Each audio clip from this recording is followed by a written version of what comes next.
గత ప్రభుత్వంలో ఇష్టానుసారంగా వర్కులు ఇచ్చి వాటికి బిల్లులు ఇవ్వకుండా ఉండడం వలన ఈరోజు టెండర్లు పిలిస్తే కాంట్రాక్టర్లు టెండర్ వేయడానికి కూడా ముందుకు రానటువంటి పరిస్థితి నెలకొన్నది.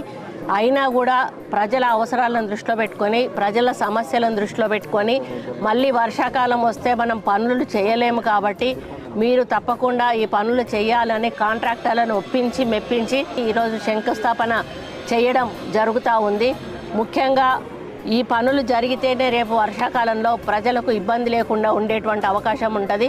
ఈరోజు దాదాపు laying of CC roads and construction of drains and other developmental works under CM assurance కింద 2,60,00,000 రూపాయలతోటి ఈరోజు ఇక్కడ ఒక శంకుస్థాపన వేయడం జరిగింది. ఇంకొకటి కన్స్ట్రక్షన్ ఆఫ్ బాక్స్ డ్రైన్ ఒకటి, అది 50 lakhs తోటి ఈ యొక్క 22వ డివిజన్లో ఈరోజు శంకుస్థాపన చేయడం జరిగింది. దీని చుట్టుపక్కల 5 కాలనీ వాళ్ళు ఇక్కడికి వచ్చి వాళ్ళు చాలా సంతోషపడుతూ ఇంకొక డ్రైన్ ప్రాబ్లం కూడా ఉందని వాళ్ళు మా నోటీస్కు తీసుకొచ్చారు. అది నేను కమిషనర్ గారికి కూడా చెప్పడం జరిగింది. వారు అది కూడా శాంక్షన్ ఇస్తామని చెప్పారు.